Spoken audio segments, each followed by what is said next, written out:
が切れたタコみたい。どこに飛んでくか分かんなくなるの。汚ね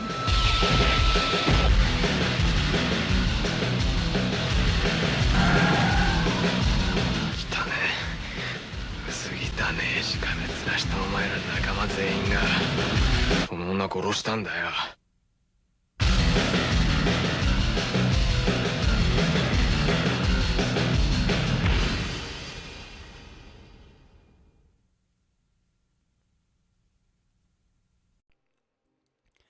Bienvenue à ce nouvel épisode de Calmos. Cette fois, on va aller du côté du cinéma de l'Extrême-Orient. Extrême, pour le coup, là, ça porte bien son qualificatif parce qu'on va parler du film Boulette Ballette de Shinya Tsukamoto. Avec moi ce soir pour parler de ça, eh bien Aurélien. Salut Aurélien. Bonjour. Bonjour. Et Camille qui est avec nous aussi. Bonjour. Alors, il va falloir faire un petit résumé. On va faire un petit résumé de Boulette Ballette. Allez, je m'y colle. Boulette Ballette, c'est l'histoire d'un... Il travaille dans la pub, je crois. Il travaille dans la pub. Il réalise des pubs. Il réalise des Oui. pubs, voilà. Quelque part, c'est un yes man créatif. Qui rentre chez lui un jour pour découvrir que sa compagne s'est suicidée. De là, lui qui était déjà sur une pente un petit peu glissante, comme on le comprendra pendant le film, continue sa descente, on va dire, et va partir dans une espèce de quête psychopathologique pour trouver une arme à feu. Et c'est ça le point de départ du film. Oui, tout à fait. Oui, après, on peut peut-être juste ajouter que durant sa quête, il rencontre un groupe de jeunes voyous, en fait, voilà, qui ont des pratiques assez extrêmes une fois que la nuit est tombée et qu'il va y avoir une espèce de relation très ambivalente qui va s'installer avec ces jeunes, quoi. Et oui, notamment avec Shisato, une jeune femme qui lui a déjà laissé une marque avant même que le film commence, parce que le film commence, il a un bandage à la main et on ne sait pas trop ce que c'est. Et la première fois qu'il tombe sur elle, il lui a dit tu te rappelles pas de moi, tu m'avais mordu la main. Donc le gars s'est déjà fait agresser justement par cette bande de jeunes. Et du coup, comme tu disais, il va y avoir une relation un petit peu ambivalente avec eux où... Est-ce qu'ils veulent s'entretuer? Est-ce qu'ils veulent s'entraider? Les choses évoluent. Il y a un espèce de rapprochement qui se fait au bout d'un moment. Je vais mettre le petit sticker sur la vidéo maintenant en direct et pour vous en différé. Mais c'est pareil, paf, spoiler, parce que c'est difficile de parler de ce film sans spoiler. Et quelque part, est-ce que c'est vraiment grave de spoiler un film pareil? Pour ma part, je n'en suis pas sûr parce qu'on est sur quelque chose... un peu du même ordre que Tetsuo, où ça repose énormément sur pas sur le ressenti justement, mais sur les sensations. C'est quand même, Tsukamoto est un gars qui a beaucoup basé son cinéma sur les sensations physiques, même. Tetsuo était un film quand même assez éreintant. Je t'en prie, vas-y. Je dirais que le... Comme Bullet Ballette sans spoiler... ou avec spoiler, en fait, c'est complètement sous importance parce que le cinéma de Tsukamoto est profondément visuel. T'as pas vraiment besoin... en fait, c'est toujours la même histoire qu'il raconte avec des perspectives un petit peu différentes, avec des sujets un petit peu différents, mais c'est toujours l'histoire souvent d'un conflit générationnel, de personnages déshumanisés qui cherchent à retrouver l'essence de leur être par la violence et la souffrance, en fait. Et c'est toujours l'intérêt des films de Tsukamoto, c'est pas tant ce qui le contenu qu'il met dedans, mais la manière dont il donne au contenu sa forme. Il va toujours dans des expériences visuelles qui sont radicalement différentes, et c'est vraiment ça l'intérêt des films de Tsukamoto. En tout cas, sur toute cette partie de sa carrière, qui... jusqu'où je l'emmènerais? Parce que moi j'ai l'impression qu'il fait Tetsuo 1 à 3, 4, 5 jusqu'à Gemini. J'ai l'impression qu'après Gemini il y a un petit changement. Toi Camille, tu les as pas vus. Toi Aurélien, tu connais, t'es familier de toute sa filmo du coup. Ouais, là, pour le coup, j'aurais tendance à penser que quand même, Bullet Ballet, c'est un peu le film pivot dans sa carrière. Je suis d'accord. C'est-à-dire que j'ai l'impression que quand tu regardes, mis à part Hiroko, qui est un film de commande, donc vraiment un film de studio beaucoup plus accessible, si tu regardes les Tetsuo 1 et 2 et Tokyo Fist, je trouve que c'est vraiment des films qui ont une forme très primitive, en fait, qui visent avant tout une espèce de viscéralité. En fait, c'est clairement des films à effet, en fait, dont le but avoué, c'est de t'envoyer une grosse série de coups de poing dans le bide, quoi. Enfin, en tout cas, ouais, je le ressens comme ça, même si c'est des films qui sont bien plus profonds que ça, mais il y a cet aspect quand même qui prévaut.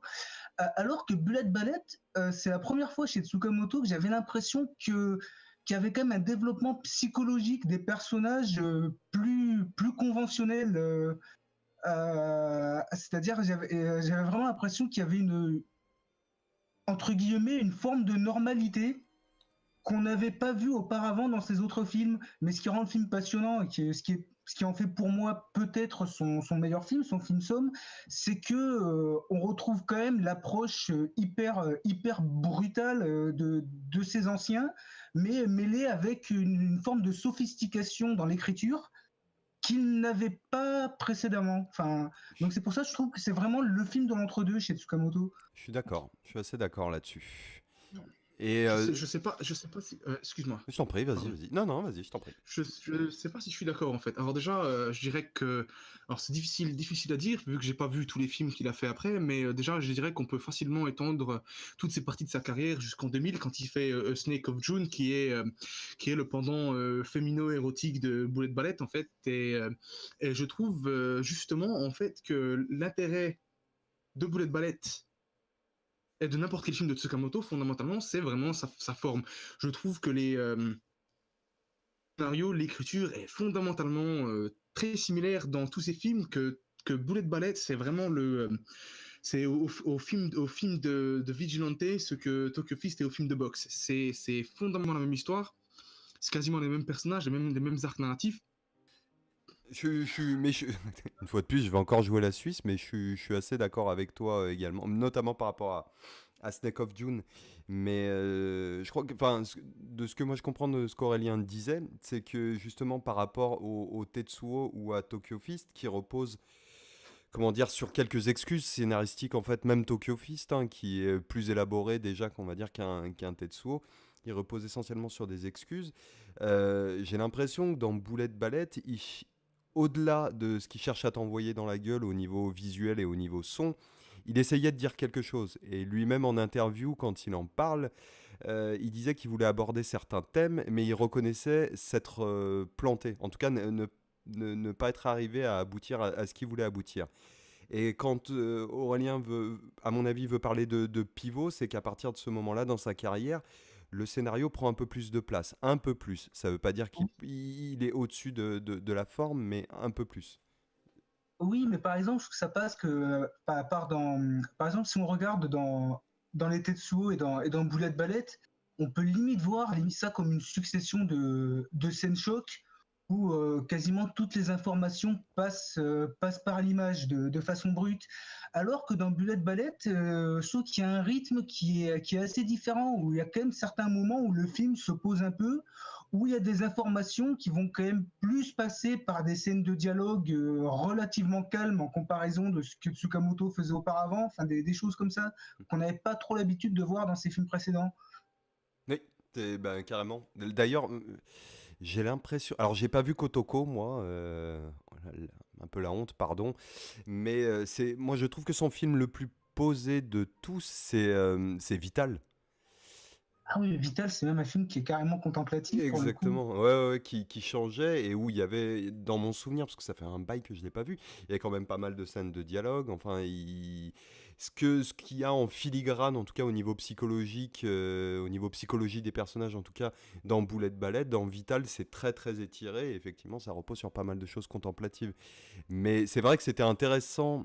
Parce que Vital arrive après Snake of June, et la comparaison entre Snake of June et Bullet Ballet, pour moi, elle est complètement pertinente, parce que les deux vont un peu dans le même sens. Quoique Snake of June aurait presque tendance à revenir un peu à un certain fétichisme qu'il a pu développer à l'époque de Tetsuo, quoi, au niveau au niveau visuel, au niveau délire, où d'un coup ça part complètement en couille et on comprend pas trop ce qui se passe. Boulette Ballette, on comprend ce qui se passe quand même. On comprend relativement bien ce qui se passe. Oui, Après, pardon Aurélien, vas-y. non, c'était juste une petite remarque, j'allais dire, parce qu'il fait de Boulette Ballette, enfin, à mon avis, une très bonne porte d'entrée pour le cinéma de Tsukamoto. En fait, c'est-à-dire que, bah là, je m'adresse à ceux qui nous écoutent. Si vous n'avez pas vu de film de Tsukamoto, c'est très bien de commencer par Boulette Ballette parce que c'est clairement pas le plus inaccessible et c'est un film dans lequel on retrouve à peu près tout ce qui fait son cinéma. Moi, personnellement, j'ai commencé par celui-ci et un mois après, j'avais vu tous ceux qui étaient disponibles. Voilà, enfin, vraiment un gros coup de cœur, quoi. Eh oui, Donc, ça, du coup, petite question, comment vous l'avez découvert le film? Toi, Camille, tu l'as vu, tu l'as découvert comment ce film? Alors, c'est un peu une longue histoire en fait. J'avais vu Tetsuo, ça a toujours été un film un peu mythique dans ma famille parce que bon, tu vois, t'es un type qui se transforme en machine et sa bite elle se transforme en perceuse, ça laisse des traces. Ah oui. Et je l'ai vu assez tard, j'avais acheté, j'étais assez curieux, j'en avais marre de voir, c'était au début de ma cinéphilie, je commençais à en avoir ras le cul de voir que des trucs américains, je me disais bon, je vais regarder des trucs japonais, tiens, ce mec-là, Shinya Tsukamoto, qui fait des films avec des mecs dont les bites se transforment en perceuse. Donc j'avais réussi à choper toute la collection Studio Canal de Dionnet, en fait, des films de Tsukamoto. J'avais commencé à regarder ça, et j'avais regardé Tetsuo en début de journée, et j'avais fini par tout regarder dans la même journée, j'étais complètement... Et boulet de balai, je savais pas trop quoi en attendre, si ce n'est que c'était apparemment le Taxi Driver japonais. Et enfin, je sais pas, il y avait un truc dans ce film où si Tetsuo c'était le plus fou des que j'avais vu ce jour-là, ben, le plus achevé, le plus abouti. Ok. Et toi, Aurélien, donc toi, c'est le premier que tu as vu de Tsukamoto? mais alors, par contre, entre guillemets, mon rapport avec Tsukamoto, c'est une longue histoire. C'est-à-dire, c'est un réalisateur qui m'a assez longtemps fasciné avant même que je vois ses films. Oui. Pour remonter, c'est genre j'étais au collège, je devais avoir quoi 12-13 ans, et à l'époque, dans les kiosques, il y avait une collection qui s'appelait une collection de VHS de films d'animation japonais qui s'appelait Manga Mania, et il y avait un numéro qui était sorti avec le Cyber City de Kawajiri, qui est Ok. formidable d'ailleurs. Ah ouais. Et dans ce numéro, il y avait un papier, il y avait un fascicule dans lequel il y avait un papier. Alors je me demande si c'était pas signé par Carbon ou Courtiot. Enfin, je ne miserai pas dessus, mais il me semble. Ok. Et dans ce papier, il y avait un encart où il parlait de cyberpunk japonais. Et il mentionnait les films de Tsukamoto, dont les deux Tetsuo, et c'était accompagné d'illustrations. Donc il y avait une illustration du premier avec l'espèce d'homme-machine avec tout plein de tuyaux, tout ça. Il y avait aussi la fameuse image du 2 où tu as le type avec le casque et l'espèce de flingue qui lui sort du torse. Et Ouais. c'était accompagné d'une légende avec, oui, les Tetsuo, des films extrêmes, très violents. Voilà, enfin. Et ça m'avait fasciné, j'avais vraiment envie de les voir parce que je crois qu'il y avait une puissance dans ces images assez dingue. Donc ça m'est resté en tête pendant des années. Et puis vers 2000-2001, quand j'étais au lycée, sur Canal+, ils ont diffusé Bullet Ballet, dont j'avais déjà entendu parler dans quelques revues. Et là, j'ai demandé à un de mes potes de classe de première, je crois, d'enregistrer je lui ai filé une VHS pour qu'il enregistre sur Canal+. Mm. Ah, et donc là, je regarde le film et je me prends une grosse claque. Vraiment, je trouvais qu'il y avait vraiment une forme de puissance brute qui se dégageait du truc qui m'avait fasciné. Et ça tombait très bien car 2-3 mois après, il y avait Dionné qui sortait la collection de DVD avec 6 films de Tsukamoto dedans. Et donc là, premier jour, j'ai chopé les DVD et j'ai regardé ça en l'espace d'une semaine et ouais, voilà, j'étais tombé amoureux du cinéma du bonhomme, quoi, clairement. Tsukamoto a clairement cet effet, je pense, surtout quand on est assez jeune, c'est un point sur lequel je vais venir. Moi, juste pour la petite histoire, bah, moi j'ai eu du bol, je l'ai vu en salle. Je l'ai vu en salle et j'ai amené des potes. Et bon, si j'avais pu avoir un smartphone à l'époque et prendre des photos des tronches des gars, ça aurait été assez rigolo. Surtout, et si j'avais pu enregistrer un peu tout ce que je me suis fait insulter derrière, ça aurait été pas mal parce que les gars étaient sortis avec un mal de crâne pas possible. Moi, j'avais découvert Tsukamoto, ben, j'en parlais à l'époque quand Yann Kounen était venu sur Nulle part ailleurs pour parler de Vibro Boy, et Vibro Boy était présenté avec Tetsuo, donc il y avait eu une bande-annonce où on voyait des extraits de Tetsuo et des extraits de Vibro Boy mélangés, et moi j'entendais Tetsuo, et moi ça me renvoyait automatiquement à Akira, que j'avais découvert quand même quelques temps auparavant. Et du coup, le film est toujours resté dans ma tête comme un truc que j'ai absolument envie de voir ce film, mais je sais pas comment me le procurer. Et sur Canal+, ils avaient diffusé, je crois que c'était en 99 ou un truc comme ça. Ils avaient diffusé Tetsuo 2. Donc moi j'ai vu Tetsuo 2 avant de voir Tetsuo 1. Non, c'était pas. Non, c'était même plus tôt que ça, je crois que c'était en 98. Et ils avaient diffusé Tetsuo 2, moi j'ai vu ça, je suis tombé littéralement amoureux du film, et puis ensuite, ben, tout ce que j'ai pu découvrir, Boulette Ballette qui est passé au cinéma, j'ai pu voir Boulette Ballette au cinéma, et j'ai pu voir Gemini aussi au cinéma. Et après la collection Dionnet, et entre-temps, mon frangin avait commandé le DVD chez, je crois que c'était Tartan Vidéo qui le faisait en Angleterre, donc on avait pu voir le premier Tetsuo. Donc ça, c'est les... Et le truc sur lequel je voulais venir par rapport au fait de découvrir ça quand on est jeune, et surtout à cette époque-là, c'est-à-dire, pour moi, c'était du pré-internet parce que, voilà, il n'y avait pas encore... On découvrait dans les magazines, et puis dans des fascicules, et un peu au pif de gens qui vont nous faire tourner une cassette. C'est très impressionnant de tomber sur des films comme ça qui sont visuellement, qui en mettent plein la tronche. Enfin, visuellement, et aussi, on va le rappeler quand même, au niveau du son, c'est en harmonie parfaite les deux, hein. C'est-à-dire qu'on s'en prend autant plein les oreilles que plein les yeux. Pour des gens qui aiment bien un peu la musique du genre Nine Inch Nails, des choses un peu rentre dedans, euh, on a l'impression d'être représenté pour la première fois.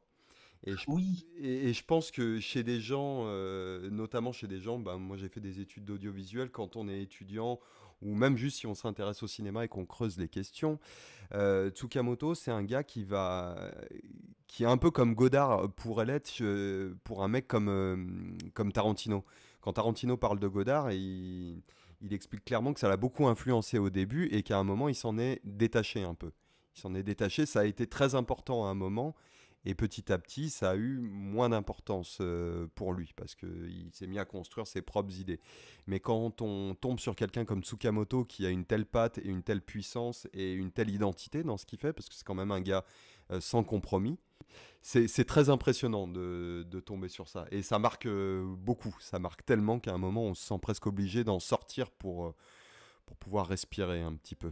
Le truc avec le cinéma de Tsukamoto aussi, c'est au-delà des visuels et du son, c'est que c'est en fait c'est un cinéma de jeunes. Oui. C'est un cinéma sans compromis. C'est un type, il avait quoi? Il avait 20 ans quand il a fait Tetsuo. Et voilà, c'est le genre de film que quand t'es jeune, tu regardes et tu retrouves, surtout d'ailleurs dans le contexte de la société japonaise où tout est tout beau, tout propre, et lui, il te montre il te montre le tout beau, le tout propre, il te montre les mecs en chemise blanche, avec le rasage impeccable, et après il te montre la saleté, et la crasse, et la tuyauterie, et la plomberie pourrie dessous, quoi. Il te montre la de la société japonaise, la névrose de ces personnages qui sont tous complètement cinglés d'ailleurs. Bah, que tu devines déjà, pour ceux qui ont... Il avait presque 30 ans, en fait, pour Tetsuo. Il avait 29. Tous ces trucs-là, tu les devinais un petit peu si jamais ben, tu t'étais intéressé un petit peu à l'animation japonaise, justement, aux films de Kawajiri, et tu sens quand même qu'il se passe deux, trois trucs pas très cachés par là-bas. Et oui. que... Vas-y, je t'en prie, Aurélien. Désolé de couper, mais après, c'est vrai que Tsukamoto, c'est hyper radical, mais d'une certaine façon, c'était dans la continuité de ce que certains réalisateurs japonais proposaient. C'est qu'au début des années 80, tu avais des mecs comme Sogo Ishii, qui avaient fait des trucs comme Crazy Thunder Road, Burst City, Shuffle, qui avaient déjà pas mal de points communs avec Tsukamoto. Il y avait cette espèce d'énergie très punk, pareil, pas mal de scènes qui étaient tournées en image par image. En accéléré. Enfin, il y avait une esthétique qui se rapprochait pas mal de ce que Tsukamoto fera. Pareil, on trouvait un peu de trucs comme ça chez le mec qui a fait Ozu, etc., Obayashi. Mais par contre, Tsukamoto, là où il a marqué un point, c'est-à-dire qu'il a récupéré ce que faisaient d'autres cinéastes desquels il était assez proche. Je sais qu'il est assez proche de Sogo Ishii, par exemple, mais il a radicalisé ça d'une façon incroyable. Et est-ce que tu parlais de certains films du début des années 80, est-ce que comme Camille en parlait, c'était aussi craspec? Est-ce que ça allait chercher dans les mêmes bas-fonds que Tsukamoto? Un truc comme Burst City, ouais, c'est quand même pas mal craspec, Hmm. hein. Après, je dirais que ça va pas aussi loin dans, dans ce que les Japonais appellent l'eroguro, cette espèce de mélange entre une forme d'érotisme déviant et de la violence graphique, quoi. Genre la scène du sexe foreuse. Dans les films de Sogo Ishii, non, il allait pas aussi loin que ça, mais par contre, ouais, il y avait quand même un côté punk très violent, avec ouais, cette espèce de forme d'énergie sans limite qu'on retrouve chez Tsukamoto. Mais après, comme je dis, Tsukamoto, il a poussé les potards à 11, oui, sur la violence, etc. Hmm. Mais par contre, voilà, comme je dis, il a vraiment radicalisé quelque chose qu'on retrouvait chez d'autres cinéastes des années 80. Après, je pense qu'en fait, le truc avec Tsukamoto, c'est qu'il a vraiment marqué un point de rupture historiquement dans le cinéma japonais. Je veux dire, il est arrivé à une époque où le système de studio était mort depuis longtemps, où les grands studios ne produisaient plus rien. Je veux dire, les grands représentants des grands studios japonais, les mecs comme Fukasaku ou Kurosawa, soit ils étaient morts, soit ils faisaient plus rien. Et à un moment donné, il fallait prendre la relève et les mecs, ils en avaient ras le cul. Et t'arrives à un point où, où t'avais des mecs qui avaient des budgets énormes qui arrivaient à faire Akira, et t'avais les mecs de la scène underground où les espoirs de la nouvelle vague japonaise n'avaient pas eu fruit, et ils faisaient des films comme Tetsuo, des films complètement iconoclastes, complètement, comment dire, complètement extrêmes, Ouais. gueule absolue non seulement contre la société japonaise, mais aussi contre l'industrie cinématographique japonaise. Ah, oui, ah, ouais, mais d'ailleurs, mais là pour le coup, enfin, je suis d'accord avec toi. C'est-à-dire que par exemple, bah, l'actrice qui joue dans Tetsuo, qui fait le rôle de la femme de Tetsuo, je crois qu'elle s'appelle Kei Fujiwara, il me semble, si je me Oui, c'est trompe pas. ça, je crois. Ouais, et elle aussi, ensuite, suite à Tetsuo, elle s'est mise à réaliser pareil des films très extrêmes qui mélangeaient, voilà, sexualité bien appuyée avec du gore, ça. Et puis il y a eu tout un tas de réalisateurs qui se sont engouffrés enfin, voilà, dans le mouvement. Et, et c'est vrai que oui, Tsukamoto était clairement le leader de toute cette vague. D'ailleurs, il y a même des films assez connus, genre les trucs comme Evil Dead Trap, tout ça. Je pense que tous ces films-là, en fait, sont comment dire, des rejetons de Tetsuo. Enfin, si je me trompe pas. C'est assez rigolo de voir que Tsukamoto déboule en 89 avec Tetsuo, qui a dû avoir un succès relatif, je pense, au Japon, qui a dû plus marcher à l'international. Et en même temps, il y avait pour parler de renouveau japonais, il y avait Kitano qui se pointait avec Violent Cop aussi. Et le truc avec Violent Cop, en fait, c'est que à la base, c'était un film de Fukasaku. Après, je pense que tout ça, ça renvoie fondamentalement. Je pense pas qu'il y ait de film. Je pense pas qu'il y ait de film leader. Je pense pas qu'il y ait deux premiers films qui a fait ça. Je Non, pense qu'à non, un c'est moment clair, donné, c'est clair. à un moment donné, les Japonais, ils ont souffert un traumatisme avec les bombardements d'Hiroshima et de Nagasaki, et que l'industrie cinématographique japonaise de les années qui ont suivi n'a jamais réussi à adresser fondamentalement ce traumatisme de manière frontale. Tu vois, la culture japonaise, c'est plutôt quelque chose de pudique et de très refermé, de très isolé. Et d'un coup, les mecs, ils avaient envie d'exploser, ils avaient envie de parler de choses sales. Ben, au-delà même de la bombe, enfin des bombes, il y avait aussi, pour aussi un peu revenir sur Boulet de Ballette, mais il y avait un peu cette pression sociale des salarymen et tout ça. Et Boulet de Ballette, par quand même, en tout cas en termes d'envie chez Tsukamoto, ça partait d'un de ses collègues, je crois que c'est un autre réalisateur, je crois qu'il s'est suicidé. Ce qui l'a inspiré justement pour l'histoire, à faire, où dans l'histoire c'est sa compagne qui se suicide, et cette envie d'échapper à ça, parce que dans tout son itinéraire, Tsukamoto a beaucoup, enfin, a énormément, s'est battu pour échapper à ça. Il l'a fait très tôt, hein. C'est arrivé très tôt, lui, dans sa carrière, parce qu'il était, juste pour un petit rappel par rapport à lui, c'est un gars qui vient d'abord du théâtre, qui ensuite s'est mis à faire des films en Super 8, quand il était vraiment jeune, et petit à petit, il s'est mis à vraiment s'intéresser au cinéma et à développer son langage. Pour Tetsuo, c'est un premier aboutissement. Ce qu'il a fait avant, ils sont difficiles à voir, hein, les premiers. Il y en a un qui est disponible sur le DVD de Dionnet, là, c'est... comment il s'appelle? Adventure of Denshu Kozo. Ouais, Denshu Kozo. Ouais, avec son excellente chanson de fin. Euh, et c'est vrai qu'au Japon, il y a aussi énormément ça, cette espèce de pression sociale que subissent tous les Japonais qui n'a fait aller qu'en s'empirant, d'ailleurs. Bah, c'est assez intéressant en fait. On en parlait l'autre jour avec Aurélien d'un film qui s'appelle Le Conte cruel du Bushido de Tadashima, je crois, qui te parle du Bushido, de la discipline japonaise, de l'honneur japonais, de la pression qu'il y a sur les petits gens en fait, et du besoin de suicide pour réparer pour réparer les erreurs des petits gens, et qui te fait en fait un parcours à travers l'histoire du Japon jusqu'au moment où tu arrives à l'époque contemporaine avec les salarymen qui se retrouvent en fait confrontés aux mêmes problèmes, aux mêmes limites du Bushido japonais. Et le cinéma de Tsukamoto, je pense qu'il parle beaucoup de ça, d'une société japonaise qui est moderne au point d'étouffer les gens dans des mégalopoles. Faut savoir que Tokyo, c'est la plus grande ville du monde, hein, mais qui est pourtant incapable d'échapper à son histoire, en fait.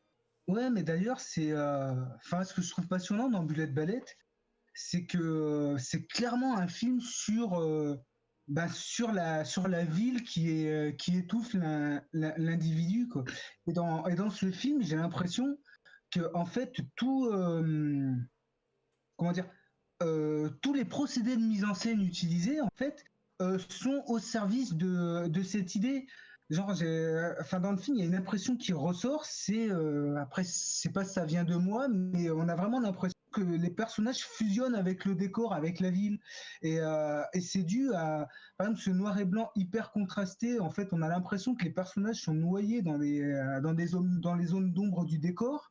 Il y a ça, il y a aussi les longues focales en fait qui aplatissent totalement les perspectives, qui donnent l'impression d'une image en 2D. Où il n'y a plus de profondeur de champ. Ouais. On a vraiment l'impression que c'est un film dans lequel les personnages sont vampirisés par la ville et comment dire, et deviennent des espèces de pantins en fait au service de cette mégalopole.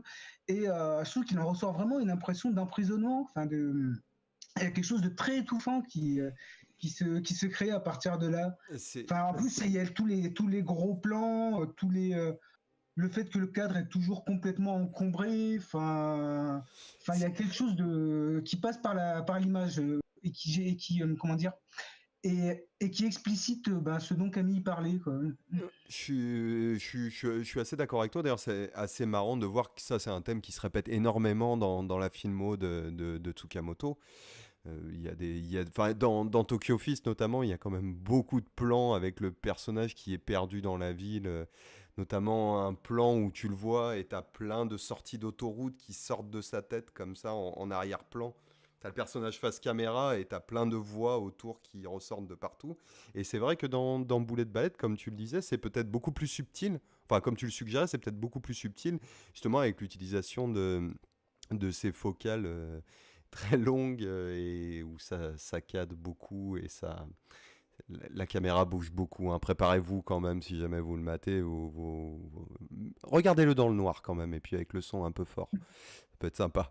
Mais il y a effectivement cette idée de fusion dans la ville, et j'ai l'impression qu'une des seules scènes où on sort de ça, c'est cette scène où d'un coup, dans la baston de gang, quand d'un coup tu as des ralentis, t'as d'autres focales qui sont utilisées d'un coup, enfin...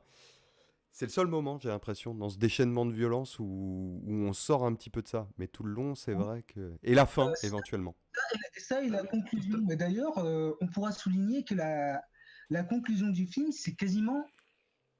c'est un des rares moments du film où on voit le ciel et la ligne d'horizon. Ouais. C'est-à-dire que vraiment le cadre est tellement étouffant qu'on a l'impression qu'il est rempli à ras-bord et les perspectives par moments sont tellement absentes qu'on a l'impression qu'il n'y a même pas de ligne d'horizon. On a juste l'impression d'un gros grouillement de forme en fait durant tout le film. Vraiment, enfin, je pense que quelqu'un qui est claustro, enfin voilà, si vous êtes claustro et que vous nous écoutez, Boulette Balette, préparez-vous parce que Ça va être dur. vous allez ressentir quelque chose, quoi. C'est clair. Mais c'est vrai que tout Genre, par exemple, il y a cette scène. Ah, pardon, je t'ai coupé. Non, non, non, vas-y, je t'en prie. Je disais, par exemple, il y a la première scène d'extérieur du film où c'est un plan avec une centaine de figurants dans les rues de Tokyo. Et les mecs, ils occupent tout le cadre. Et on a vraiment l'impression, en fait, que le cadre, il grouille.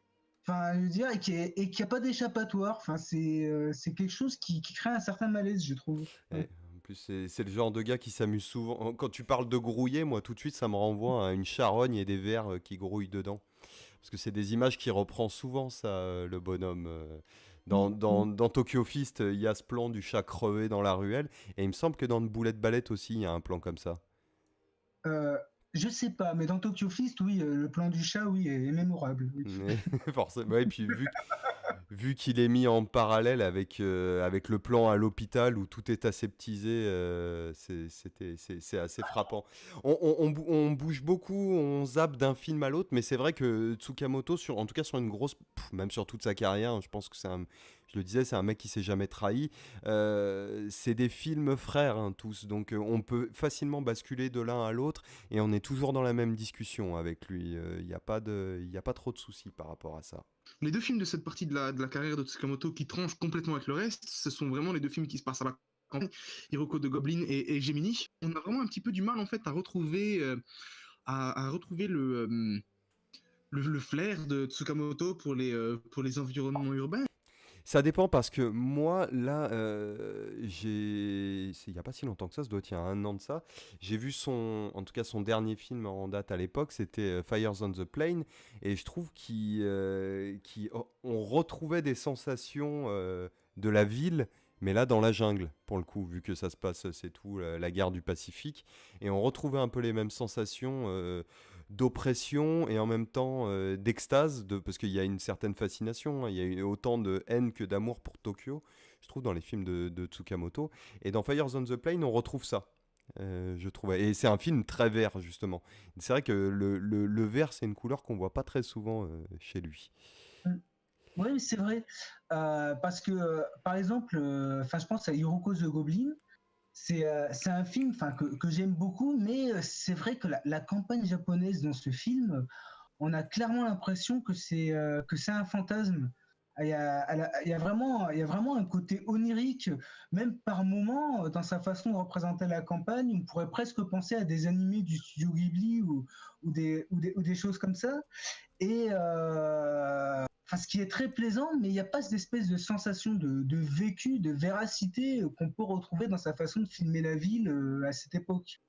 Les décors urbains, ça fait quand même, ça fait partie de l'identité de son cinéma. Et c'est pour ça que j'étais vraiment étonné de voir Fires on the Plain et voir comment il avait réussi un peu à transposer ça, quoi. Et je suis très curieux de voir son prochain film, là, le Shambhala, qui a été présenté à Venise, pour voir un peu ce qu'il a fait avec ça. Et je sais pas du tout à quoi m'attendre. Je crois pas qu'il y ait de bande-annonce de disponible pour le moment. Il y en a une. Ah! Ouais, ouais. J'ai vu, alors ça dévoile pas grand-chose, mais ça fait plutôt envie. Enfin, D'accord. Ouais, bon, de toute façon, des sabres Tsukamoto, ça sera forcément vu, hein. Ça, oui, mais de toute façon, moi, le combo Shambhala plus Tsukamoto, obligé, dès que le film est dispo, je saute dessus, quoi. J'espère que ça sera diffusé chez nous, ça sera bien. Que tu racontes sur Fire on the Plain, moi j'ai pas vu le film, mais en fait ça m'étonne pas tant que ça. De souvenir, Tsukamoto, c'est un type qui est déjà assez obsédé par la guerre. En fait, me semble-t-il, sa philosophie, c'est quand même de dire que la société japonaise, elle est complètement aliénée parce que elle est composée de générations qui n'ont pas connu la guerre. C'est vrai que c'est bien de parler du conflit de génération, notamment par rapport à Boulette Ballette. Parce que d'après les mots même de Tsukamoto, c'était quelque chose dont il voulait parler. Oui, c'est ça. En fait, c'est l'interview qui est disponible sur le Blu-ray anglais du film. qui est sorti chez Sword Windows. Et en fait, ouais, dans cette interview, Tsukamoto, il dit que son intention principale, en fait, sur Bullet Ballet, c'était de parler d'un combat entre deux générations. Donc la sienne, qu'il qualifie de génération des personnes d'âge moyen. En fait, je crois qu'il avait 37-38 ans quand le film est sorti. C'est ça. Et la génération des jeunes, en fait, qui est représentée par les teamers. En fait, voilà, dans l'interview, il appelle ce genre de voyous des teamers. Donc, en D'accord. fait, qui sont des jeunes gens qui ont une vie normale le jour. D'ailleurs, dans le film, si on voit aussi, dans le film, il y a un des jeunes, on voit qu'il est salaryman le jour, alors que la nuit, il accumule les délits dans des quartiers comme Shibuya. Et donc, ouais, son but, c'était de parler du combat entre ces deux générations, mais il s'est rendu compte que ces deux générations avaient un point commun, qui est, bah, comme tu disais, de ne pas avoir connu la guerre. Et après, Tsukamoto dit de ne pas avoir connu l'expérience de mort et de violence extrême liée à la guerre. Ouais. Et c'est pour ça qu'à la fin du film, les deux générations, Tsukamoto et les jeunes, affrontent un vieux Yakuza. Et dans le film, il est dit que ce vieux Yakuza est un vétéran de guerre. Ça, ils en parlent. Il y a un dialogue, effectivement, de lui dont le fils est boxeur. Oui, voilà, c'est ça, c'est le vieux Yakuza et qui est un vétéran. Et Tsukamoto ensuite développe en disant que les deux générations, donc l'homme d'âge moyen et les jeunes, ils vont véritablement prendre conscience, en vivant une expérience, on peut dire, proche de la guerre, que la mort n'est pas un jeu, qu'ils sont poussés au bout de leurs limites et qu'ils vont se rendre compte, via cette confrontation avec le Yakuza, de la valeur de la vie et que c'est une chose qui leur échappait, car ils étaient littéralement dévitalisés en fait par la ville. Et que c'était vraiment le film, enfin, selon Tsukamoto, parle de ça, quoi. C'est vraiment deux générations qui sont dévitalisées, qui n'ont plus de sensations et qui se rendent compte en fait de la valeur à la fois de la vie et de la mort via leur confrontation avec ce vieil homme.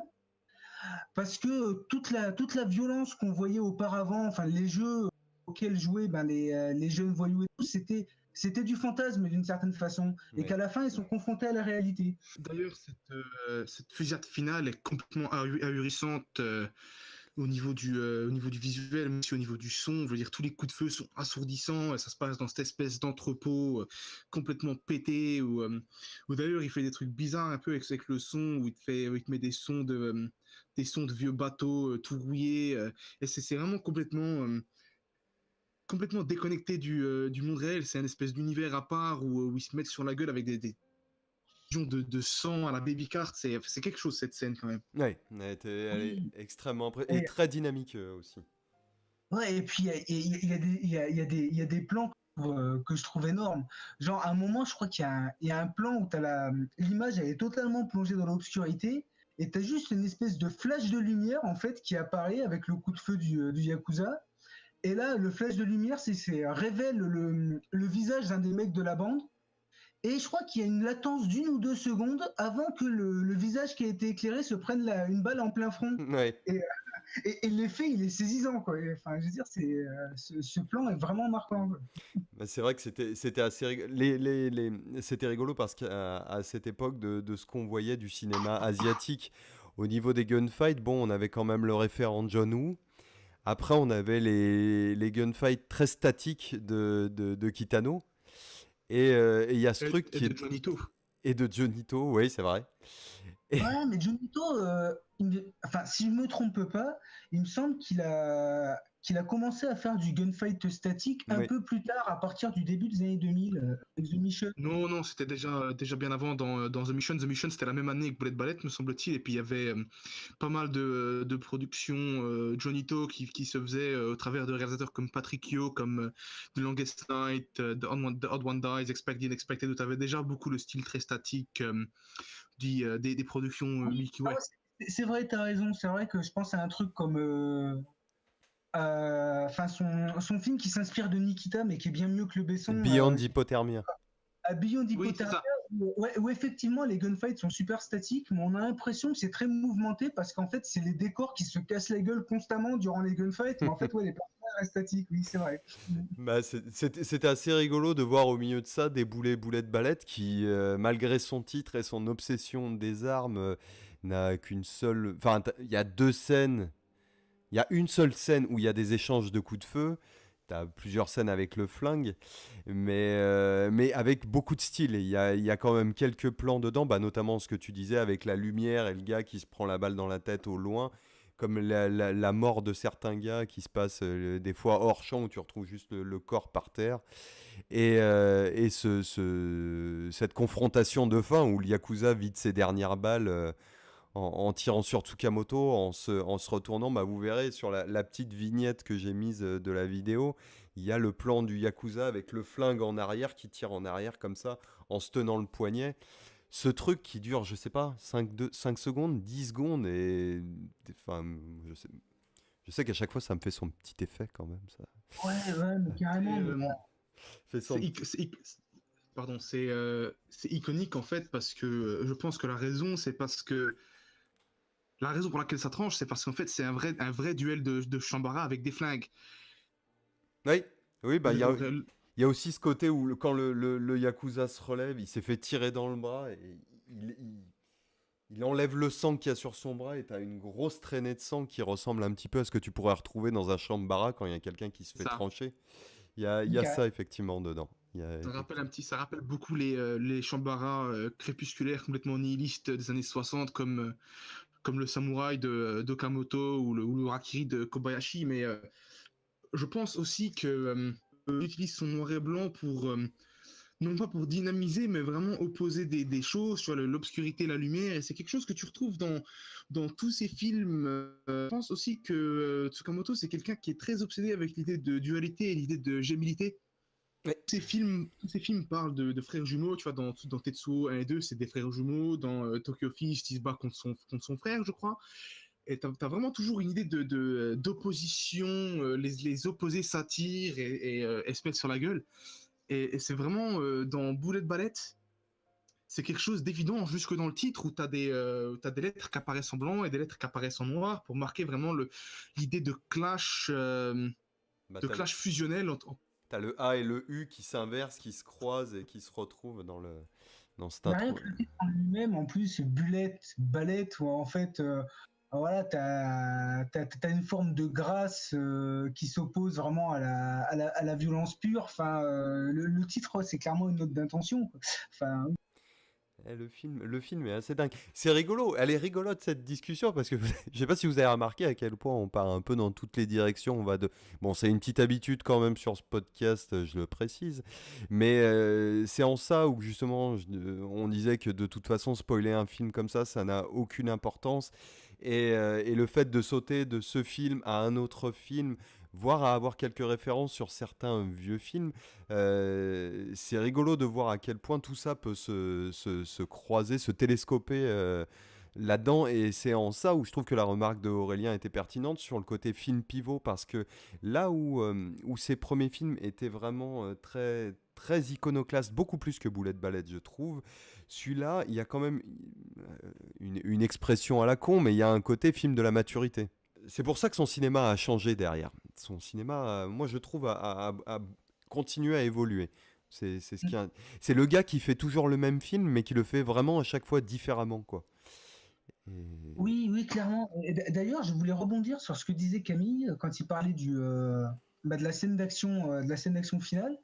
C'est que ouais, enfin certes cette signification, mais je trouve que par rapport tout ce qui est dit sur la ville en fait, qui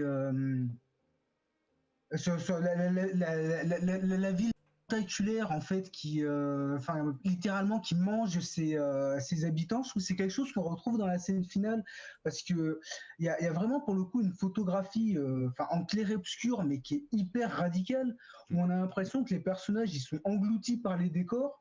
Il y a des moments où juste les visages sont visibles, enfin sont identifiables. On a vraiment l'impression que les persos, en fait, là pour le coup, ils font vraiment partie intégrante de l'architecture, enfin qu'ils ont fusionné avec les murs du bâtiment.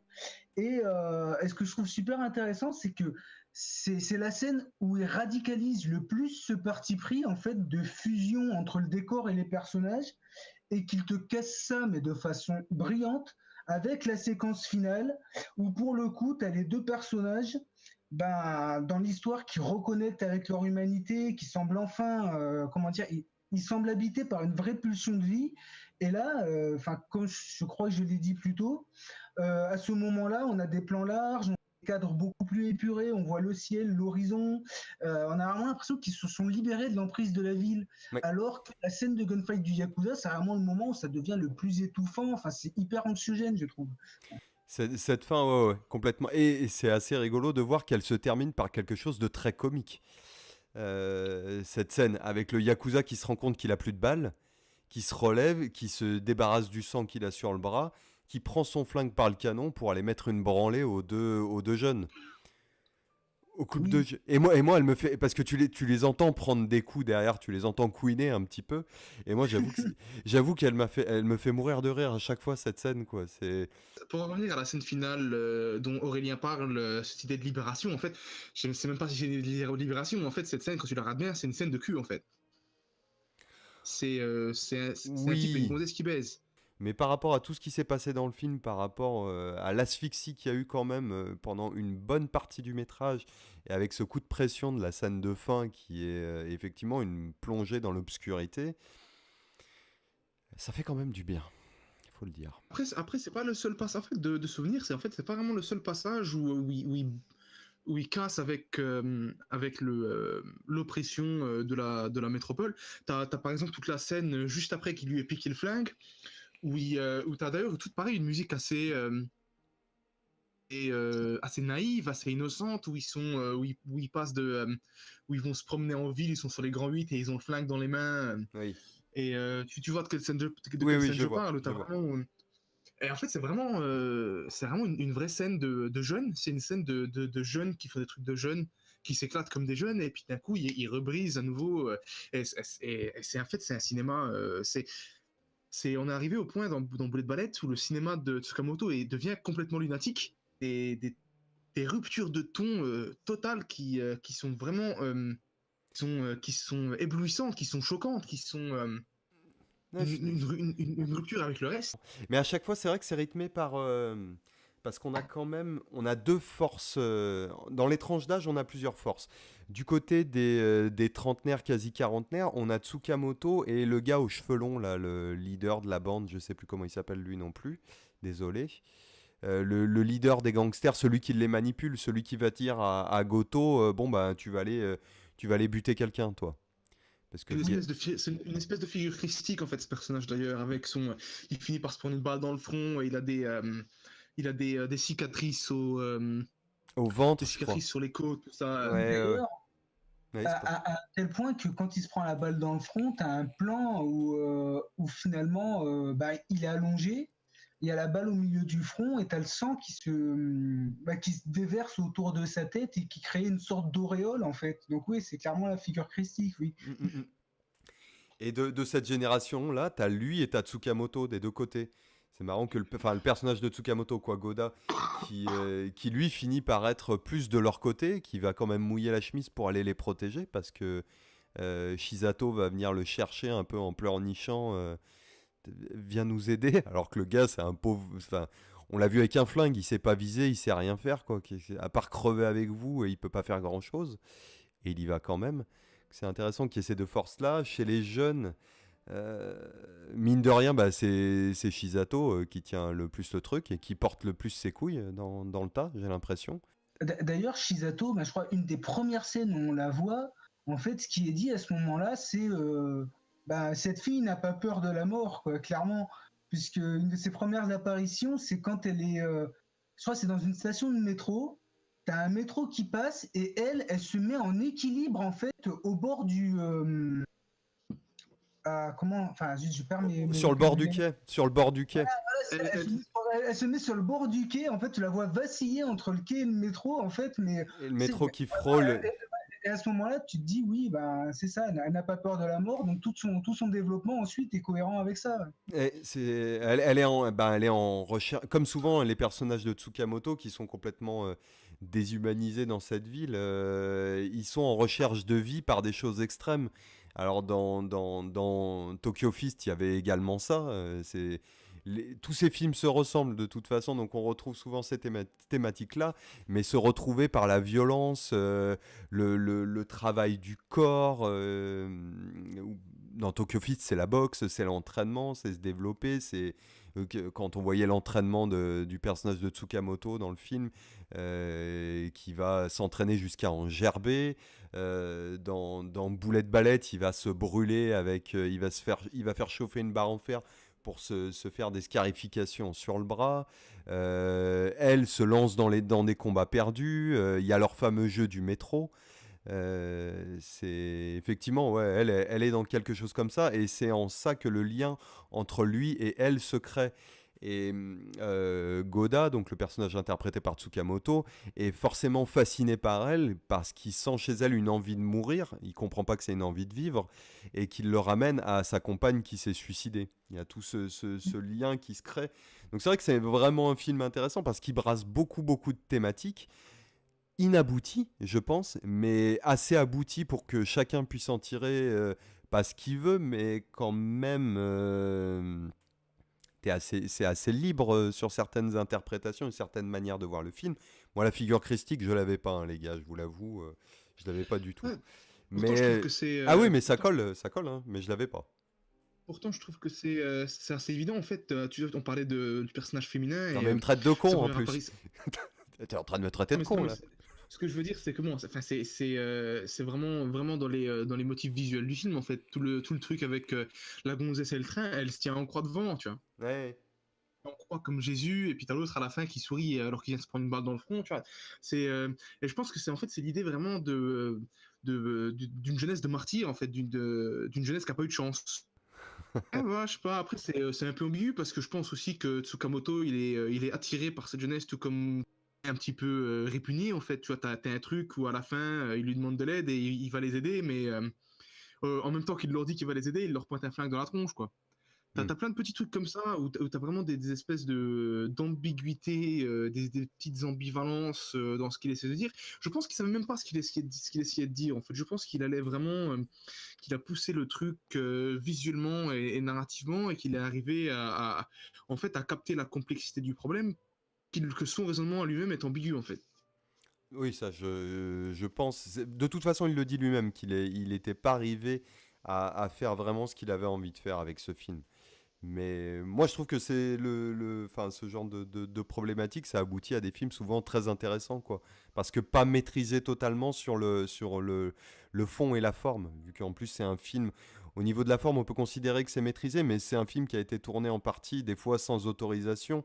Donc, il a composé un petit peu avec ce qu'il a pu tirer des jours de tournage où ils allaient un peu à la zob en pleine ville et choper des images, quoi. Donc ça aboutit souvent à des choses très intéressantes. Ouais, mais carrément, ils y allaient clairement en mode guérilla avec la petite caméra 16 mm parce que ouais, bah, c'est à l'époque, avant qu'il passe au numérique, Tsukamoto, ouais, il tournait ouais, en 16, quoi, il me semble. Et Il a, il a fait, effectivement, il a fait pas mal de... Mine de rien, moi je croyais que Gemini était son premier film en 35. En fait, son premier film en 35, bah, déjà il y a Hiruko et Tetsuo 2 est en 35. ah, Tetsuo 2 en 35, Et ouais, d'accord. ouais, ouais. Et en Et fait, quand j'y repense, maintenant je me fais, ah ouais, si, en fait ça se tient. Ça parce se que tient. ouais, je sais que les Tokyo Fist, Bullet Ballet, tout ça, c'était tourné en 16, quoi. Tokyo Et Fist et Bullet Bite, ouais, c'est du 16, clairement. Et Tetsuo, Non, le c'est du 30. 35, je viens de vérifier. Je viens de faire une recherche vite fait et c'est tout du 35 a priori. Non, non, non, non, Mais non, non, non, non, non, non, non, non, non, non. Non, sur non. mais après, le truc, c'est qu'en fait, ce qu'il faut savoir, c'est que Tetsuo, il a vraiment explosé au Japon. Et Tsukamoto, tout le monde le voulait. Donc le budget, la technique, ça a monté en flèche tout de suite après Tetsuo. Tokyo Fist et Bullet Ballet, c'est du 16, hein. Hmm, Si, je viens si. de vérifier, ça me dit, je viens de trouver des sources qui disent 35. Après, Alors peut-être qu'ils disent de la merde sur le Wikipédia, mais en plus au niveau de l'image, elle est pleine de grains et Tokyo Fist. Et j'ai revu Tokyo Fist il y a pas si longtemps que ça. Pareil, elle est pleine de grains. Il y a quand même ce truc proche d'un. C'est pas du Super 16, mais ça me ramène un peu moi à des images à la irréversible et tout ça. Donc et Snake of June aussi en 16. Et Vital 35, son dernier film qu'il a fait Ouais. en Et après Argentine. Vital, il est passé au numérique. Il est passé au numérique. Et comme beaucoup. Ben, moi, je trouve que c'est depuis Fire on the Plane. Fire on the Plane, alors j'ai pas vu Kotoko, donc j'aurais du mal à dire. Mais Fire on the Plane, je le trouve esthétiquement très maîtrisé. J'ai beaucoup de mal, moi, avec le numérique. Et là, pour le coup, celui-ci, je trouve qu'il arrivait vraiment à faire quelque chose avec ce format-là. Ce que très peu de gens arrivent à faire, à mon sens. Oui, d'autant plus que c'est vraiment du numérique à. Enfin, c'est du numérique discount, quoi. Je Ouais, veux c'est dire, clair, c'est clair. et, le mec, je pense pas qu'il tourne avec des caméras genre des Red Dragon ou des trucs comme ça. Enfin, Yeah. vraiment, c'est toute petite prod et c'est vrai que l'image a un côté.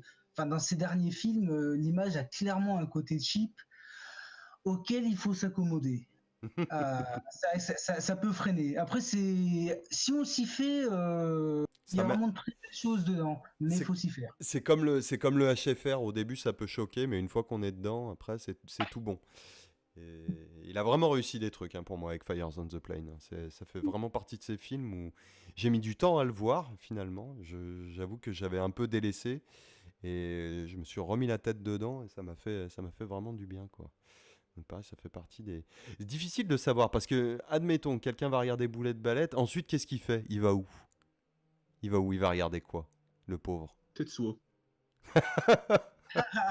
Le gros dépucelage de l'extrême. Voilà. Tetsuo, au moins c'est clair après. Tetsuo, vous avez passé le pire après. Quoi qu'il y a Ace, mais Ace, c'est pas obligatoire. Ouais, mais généralement, moi, maintenant, pour Tsukamoto, je procède comme ça. Généralement, quand j'ai des amis qui veulent découvrir les films de Tsukamoto, c'est bon, bah, je vais te montrer Tetsuo. Si tu accroches, tu aimeras tous ces autres films. Enfin, tu n'auras pas de mal, quoi. Bon, tu risques de me détester par contre, ça c'est une Oui, possibilité. voilà, c'est ça. Enfin, je précise toujours quand je prête le Blu-ray avec, par contre, ne m'insulte pas le film. J'ai essayé une fois, il y avait une copine, c'était un nouvel an, elle avait un bon coup dans le pif, et elle me fait vas-y, mets un film trash. Je dis rien, je fais ah ouais. J'ai mis Tetsuo, la première scène là où il se rentre la barre en fer dans la jambe, ouais c'est bon, je l'avais tué quoi. Elle m'a dit bah enlève-moi ça tout de suite, donc voilà. Ah, ça en plus. La première scène, elle fait le tri quoi. Il y en a, ça fait le tri automatique. Après, si on est lancé, c'est beaucoup de bonheur.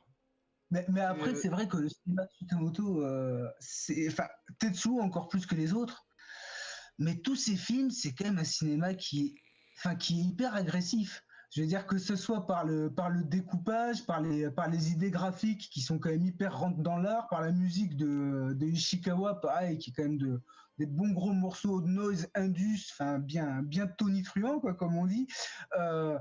Enfin, c'est un cinéma quand même, enfin c'est pas fait pour tout le monde.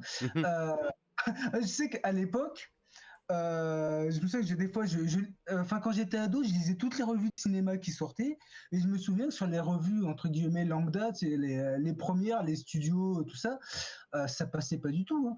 Enfin, Si, il y avait Gérard Delorme chez Première qui aimait bien. oui, voilà, il y avait Gérard Dolan, mais je me souviens qu'en tout cas, la presse n'était pas tendre avec Tsukamoto parce que c'était un cinéma qui était bien trop extrême et agressif. Je veux dire, Eh oui. c'est un cinéma qui te malmène, quoi. Je veux dire. Hein. Bah, Comment? c'est rigolo de voir que lui pouvait se faire maltraiter là où un David Lynch avec Lost Highway passait crème. Tu vois. Ouais, en même temps, moi je dirais que David Lynch, en termes d'extrême, il a rien sur Tsukamoto. Mais il y a un côté beaucoup plus glamour quand même chez Lynch, parce que Tsukamoto, c'est pas du tout glamour. Hein. C'est vrai. Tsukamoto, comme ça. À la limite, si je devais comparer Tsukamoto à un David, mais ce serait plutôt à Cronenberg, l'idée de transformation et l'idée de trash, comme Il est ça. un peu entre les L'autre, deux t'as plein de David. Hein. trucs. Il est un peu entre les deux David, moi je trouve. Bah, Eraserhead quand même, c'est. Tu vois, ses premiers films en noir et blanc, 16 mm, complètement barrés. Moi, je vois une parenté quand même à ce niveau-là. Et avec Cronenberg, bien entendu, ouais, t'as raison. Vidéodrome qui est. Ouais. Enfin, je sais que Tsukamoto, généralement, quand il parle des films qui l'ont véritablement formé et qu'on retrouve dans toute sa filmo, il cite généralement Vidéodrome, Blade Runner et Taxi Driver. Quoi. Enfin, Ça donc, se tient. ouais, Ça se non, tient. quoi. Ça se tient. Et Euh, c'est vrai qu'il a fait beaucoup de SF au final. Je t'en prie, Camille, pardon. c'est ce qui est intéressant de constater, c'est que en fait, Vidéodrome et Tetsuo, C'est assez similaire, c'est des espèces de culte de la chair et de l'organe et de l'organique et de la souffrance. Dans les deux cas, c'est des films complètement iconoclastes, ultra violents. Je me rappelle, j'étais allé au festival Entrevue à Belfort avec des étudiants d'audiovisuel avec qui j'étudiais. On était dans la même promo, on est allé voir Vidéodrome, les pauvres, ils n'avaient pas survécu à la séance.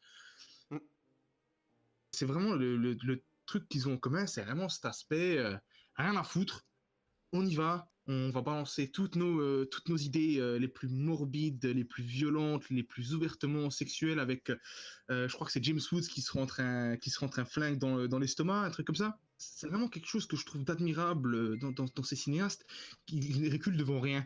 En tout cas, Cronenberg à une époque, parce que maintenant c'est plus la même chose, mais ils reculaient vraiment devant rien, ils allaient au bout de leurs idées. Et vraiment, moi, c'est pour ça que j'admire ces cinéastes-là, en fait. Et Tsukamoto, plus qu'aucun autre, il a vraiment apporté quelque chose de radical au cinéma japonais, quoi. Tu vois, quand tu regardes ce qui se faisait avant, c'était Ozu et Mizumi, quoi. Ouais, après, pour poser une nuance, le cinéma japonais, quand même, dans les années 70, il y a quand même toute une vague de cinéma d'exploitation où ils partaient à fond dans le gore, les effets de style outranciers. Enfin, j'ai l'impression quand même le cinéma japonais, grosso modo, entre 72, 73 et 78, il y a quand même une période où les mecs, ils étaient nos limites, quoi. Mais après, par contre, c'était vraiment pour le coup dans une optique très commerciale, c'était de purs films de studio. Alors que Tsukamoto, oui, c'est le mec qui a fait son truc en indépendant et qui a proposé quelque chose qui n'appartient qu'à lui. Je pense que c'est ce qui fait la différence.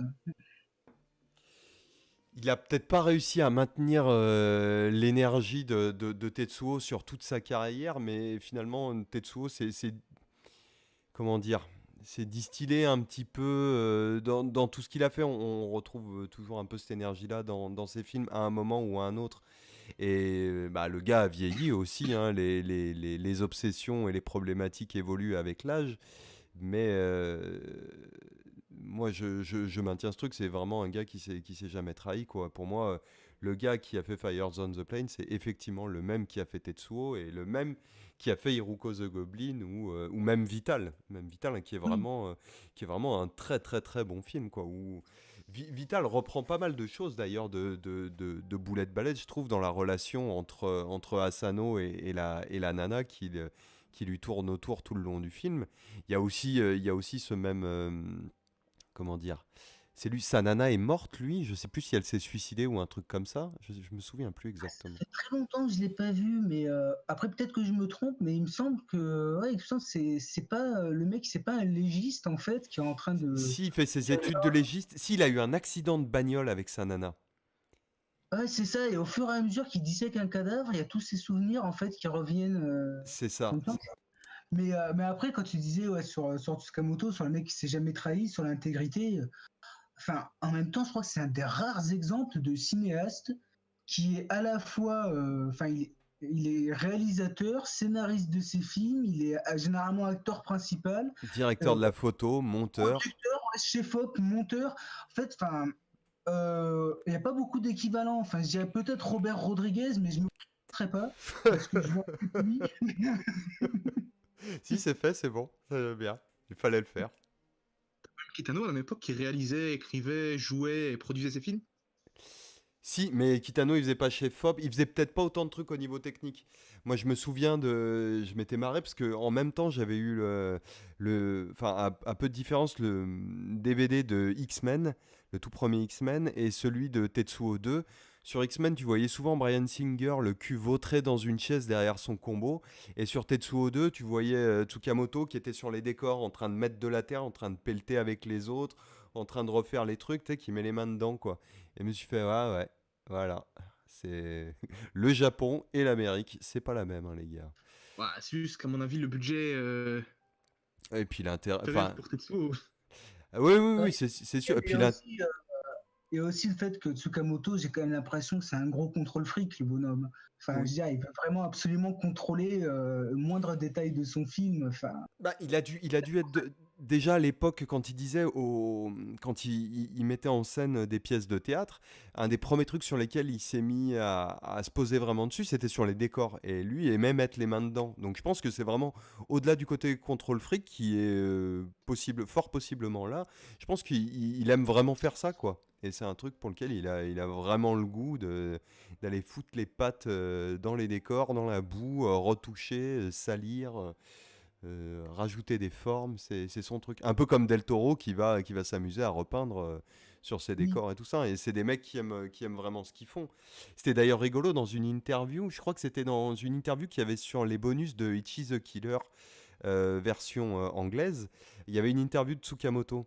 Et Tsukamoto parlait de Takashi Miike. Et il disait, je pense qu'une des grandes différences entre Monsieur Miike et moi, c'est que lui, c'est un vrai professionnel. Il dit, pour moi, c'est un hobby. Et elle m'a toujours marqué cette phrase où il disait ça. Il disait ça, j'espère qu'il m'en voudra pas de dire ça. Mais moi, après, comme je le traduis, c'est que l'autre, ben bon, il vient taffer, il vient prendre son chèque et faire son truc. Mm, Ah, mais Takashi Miike, oui, il est clairement du genre à aller prendre des cafés pendant que le chef-op est en train de s'occuper de la limite de la mise en scène du film, hein, je veux voilà, dire, ça se voit quand on voit ce film. c'est ça. Bah, c'est ça. Bah, voilà. Et lui, il se marrait. Il disait, non, moi, c'est un hobby, quoi. C'est sa passion. Lui, il aime vraiment ça, quoi. Donc c'est un bonhomme que j'aime beaucoup, que je trouve toujours plein d'humilité. Bah, c'est toujours compliqué aussi quand tu vois les interviews de japonais. Mais il est toujours très marrant sur toutes les interviews qu'il y a sur les DVD que Dionnet avait sorti à l'époque. Il est marrant toujours à se gratter la tête, à dire ah, j'ai un petit peu merdé en faisant ça. Et moi, c'est un gars dont j'ai énormément, énormément tiré, beaucoup plus que parfois je ne veux bien me l'avouer. Mais c'est pour ça que, voilà, moi, j'avais envie de faire ce petit podcast sur Boulet de Ballette. J'espère qu'on aura réussi à en parler un petit peu. Je pense qu'on n'a pas réussi à parler de tout, mais arrivera bien un moment. Si on arrive à voir Killing, donc son nouveau film, son Shambara, bah, on essaiera de faire un petit truc dessus. Ça pourrait être marrant d'en parler à chaud. Et, Ah oui, clairement. et voilà, je ne sais pas si vous aviez quelque chose à rajouter, messieurs, Camille, Aurélien. Comment? Moi, je voulais juste rajouter qu'en fait, pour en revenir à ce que tu disais par rapport à Tsukamoto et ce contrôle, enfin, s'il y a bien quelque chose de bluffant par rapport au premier Tetsuo, c'est vraiment les costumes, les effets spéciaux. Comment, avec 4 bouts de ficelle et $2, le mec, il a réussi à te construire un véritable univers cyberpunk que tu ne retrouves jamais ailleurs. D'ailleurs, même en fait, le deuxième temps un peu à dénaturer, ce côté un petit peu pauvre, en fait, un petit peu pété, un petit peu cassé de l'univers du premier Tetsuo. Et ce qui est marrant, c'est que je retrouve ce côté très artisanal, ce côté fait avec rien, mais et pourtant vraiment fort. Je le retrouve en fait chez un cinéaste de la même époque, et c'est Peter Jackson avec Braindead et Meet the Feebles. Ah Et oui. ses marionnettes, enfin c'est vraiment, je trouve que c'est vraiment des cinéastes qui ont un côté, tu vois, tu parlais de hobby et de profession, et enfin, à l'époque, c'était peut-être pas des professionnels au début, mais c'est des mecs qui ont vraiment, qui sont vraiment imposés comme de vrais artisans du cinéma et qui ont Bah oui, parce que les créé des deux, choses, quoi. les deux sur leur... Parce que Tetsuo, c'était pas son premier film, mais on peut le considérer comme son premier film. Sur leur premier film, où ça a été des tournages assez épiques, quoi, qui se sont étirés sur le temps, où ça a été très compliqué d'aller jusqu'au bout du film, des films même, quoi. Et Peter Jackson sur Bad Test, c'était la même, quoi. C'était combien de temps, Peter, déjà, lui? Peter Jackson, Bad Taste, il a tourné sur 4 ans. Ouais. En fait, il tournait uniquement le week-end dans la maison de ses parents. Et d'ailleurs, l'anecdote marrante, c'est que pour créer les masques des monstres, il utilisait le four de sa mère, quoi. Enfin, vraiment le truc. Voilà, Plein de trucs, les artisans du dimanche, quoi. il Ah, y a mais plein de c'est... trucs comme ça. Pardon, il a créé ses propres grues, ses propres flingues, ce genre de trucs. C'est assez épique, cette histoire. Et ben on pourra avoir l'occasion d'en parler parce que ton frangin aussi m'a l'air de bien aimer le Péter, toi aussi. Tout le monde aime bien Péter, faut arrêter les conneries, quoi. Quoi, De- je veux dire, comment ne pas l'aimer? C'est clair, c'est clair. C'est beaucoup de kilos de bonheur quand même, ce monsieur. Donc on pourra revenir dessus et en parler. En attendant, eh ben, je pense qu'on va en rester là sur un boulet de Ballette. Et ben forcément, hein, d'après ce que vous avez compris, si vous êtes allé jusqu'au bout de ce podcast, on vous le recommande plus que chaudement. Et voilà. Un dernier mot, messieurs? Je peux juste glisser un conseil comme ça vite fait là. Ouais, bien sûr. Enfin, juste pour dire que à la même époque que Bullet Ballet, il y a eu un film un peu jumeau qui est sorti au Japon que je veux conseiller à tout le monde parce qu'il n'est pas très connu. C'est pareil, un film sur des groupes de jeunes un peu désœuvrés qui s'appelle le Bones Kogals. C'est réalisé par Masato Harada et c'est un film qui suit un groupe d'adolescentes, ce sont des call girls. Et le film, par contre, sombre jamais dans le glauque ou le misérabiliste. Et, tout comme Bullet Ballet, c'est pas mal influencé par la haine de Kassovitz. Ok. Et sauf que là, c'est pas en noir et blanc. Et enfin, Bones Kogels, c'est vraiment un chouette film. Je veux dire, voilà, là pour le coup, c'est la même structure que La Haine, c'est-à-dire ça se déroule sur moins de 24 heures. C'est conçu comme une série de petits sketchs de scénettes où on croise plein de personnages plus ou moins pittoresques.